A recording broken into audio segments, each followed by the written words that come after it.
A client approached me about making him a jewelry case for his wife. The case only had to hold necklaces, so I decided to make it a little longer. He requested me to send some sketches, so I came up with two different designs. The first one is the classical model with a raised panel door. The second is a green and green style. He chose the green and green style. For that, there were different joints, such as the box joints with pyramid plugs and the pyramid plugs.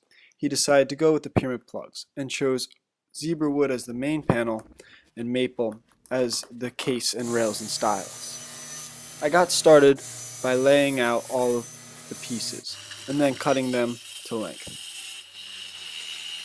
These are just rough lengths because I will cut them all to the proper dimension after they have been surfaced.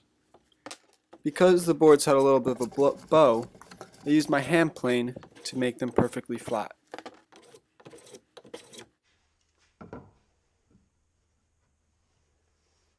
With one edge perfectly flat, I can rip it on the table saw and then run them through the planer to get the surfaces smooth and all of the boards to the same thickness.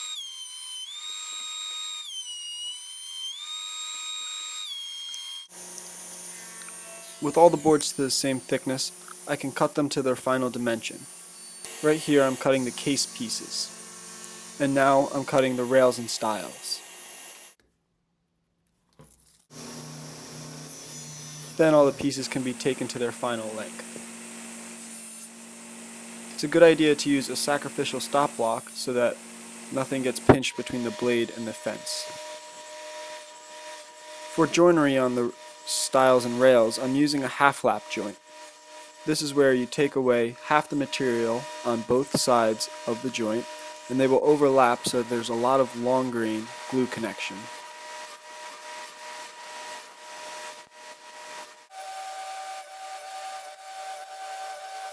These joints are very strong and fairly easy to make. With the joinery completed on the rails and stiles, I can move to the aesthetic portion. Right now I'm laying out lines to cut on the top rail, which will give it the green and green look. I can cut this portion out on the bandsaw. I use relief cuts to make it easier to make a straight line. And this cut can be cleaned up with a file. Groove along the edge of the frame for the panel to sit in. However, I do not want to go all the way to the end of the finger joint. So I have drawn a line on the insert and on the rail and stiles so that I can drop the stiles and rails onto the blade at a specific point and allow my joint to be cut in the correct position. I can then run along the rails and stiles and then flip them this way and run them along again to give me the proper width.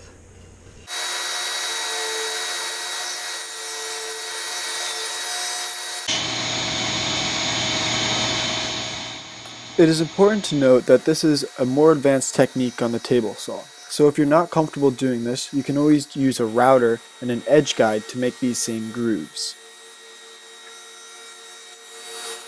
After using the table saw to cut the grooves in the rails and stiles, there are little pieces that were not cut, but they can simply be broken out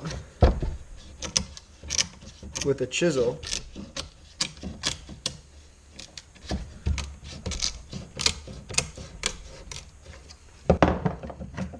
and then pulled out with some pliers.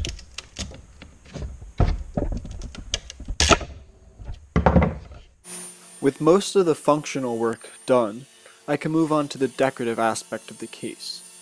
This includes an inlay of Katox on the rails and stiles. The dark wood will contrast very nicely with the maple. In order to make the grooves, I simply use the table saw and cut the pieces to the correct width. I can now move on to the main feature of this case, which will be the Zebrawood panel. The Zebrawood is quarter sawn, so all of the stripes go perfectly lengthwise. I can go through the process of cleaning up all 4 sides.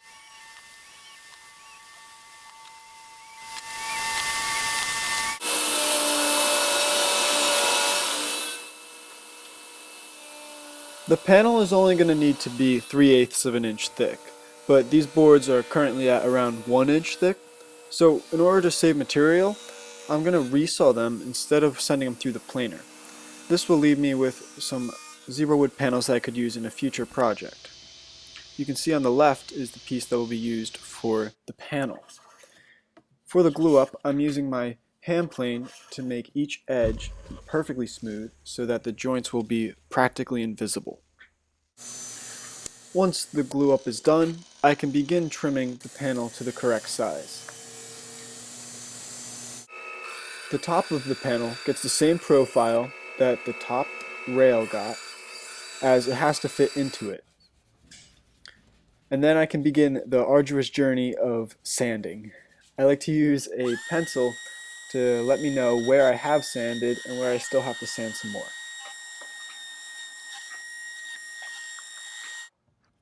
With the sanding complete, all the pieces for the door are fully fabricated. I decided to pre-finish all the pieces, that way I could get a much more consistent finish.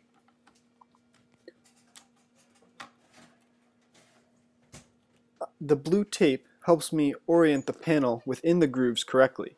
Because there needs to be space for the panel to expand and contract, the panel could have shifted one way or another, but the blue tape helps me align it so it's directly in the center of all the grooves. When the panel is set, I can put clamps on both sides to force everything into alignment. It's a self-squaring joint. The front door is now fully glued up. I have 2 clamps on each of the half lap joints.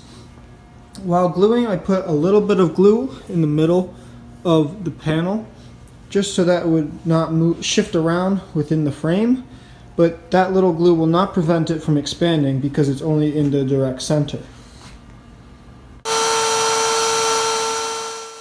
The final thing to be done on the front is to carve out a handhold to open the door. And with the front done, I can move my attention to the case. Right now I'm just chamfering the edges of all of the pieces. After I am done chamfering the edges of the case, I can lay out the position for the pyramid plugs. The hollow chisel mortiser makes quick work of a square hole.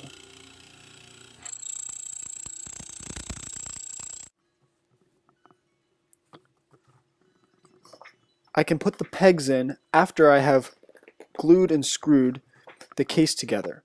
The pegs are just for decoration.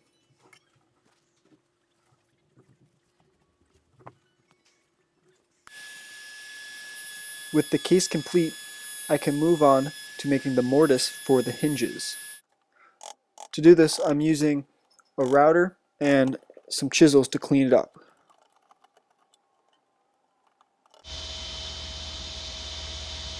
With the case basically complete, I can turn my attention to actually holding the jewelry that will go into the case. To do this, I'm using a couple zebra strips that will be mounted onto the back plywood panel. In these strips will be brass hooks, evenly spaced. These brass hooks will be perfect for hanging all types of necklaces, from the very large decorative ones to the very thin elegant ones.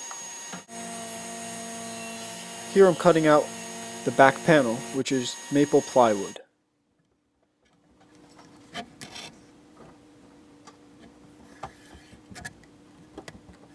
I'm pre-finishing the back panel so that I can get a more consistent finish. I've taped off the edges so that way I will be able to secure the plywood panel to the back of the cabinet with glue, and the finish won't get in the way of that. To start off, I'm using 50/50 poly boiled linseed oil. After that, I'll switch directly over to polyurethane with a high gloss finish. Right now I'm just slopping it on, and I'll smooth out all the streaks after the whole thing is covered.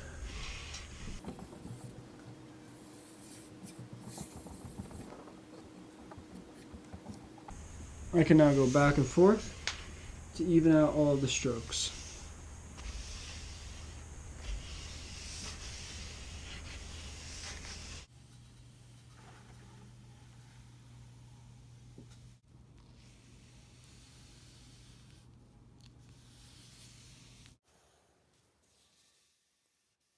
I'm using the same technique for finishing on all of the cabinet, except for the very front Zebrawood panel, because I'm doing a high gloss finish on that.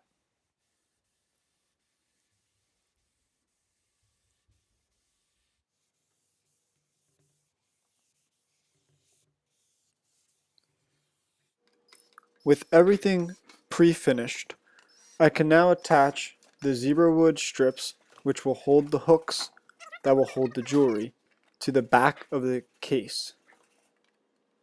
To do this, I'm just using some 3/4 inch screws.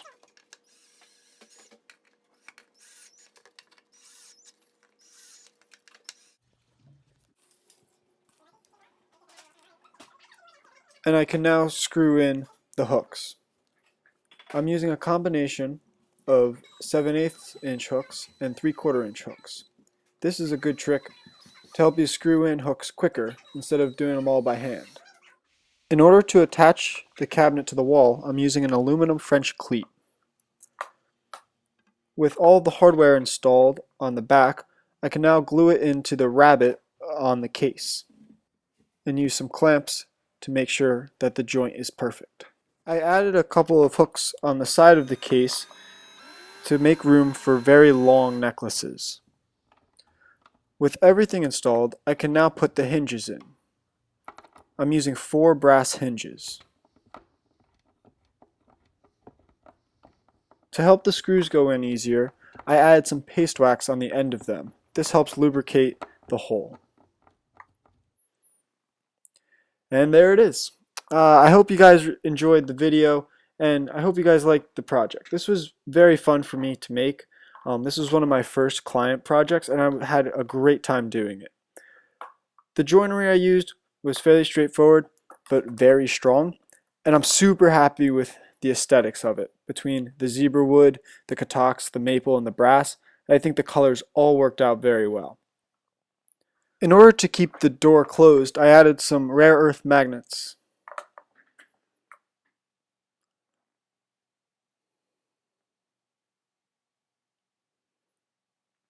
Thank you guys so much for watching. Please like, comment, share, and subscribe to my channel. It really helps when you spread the word, and thank you.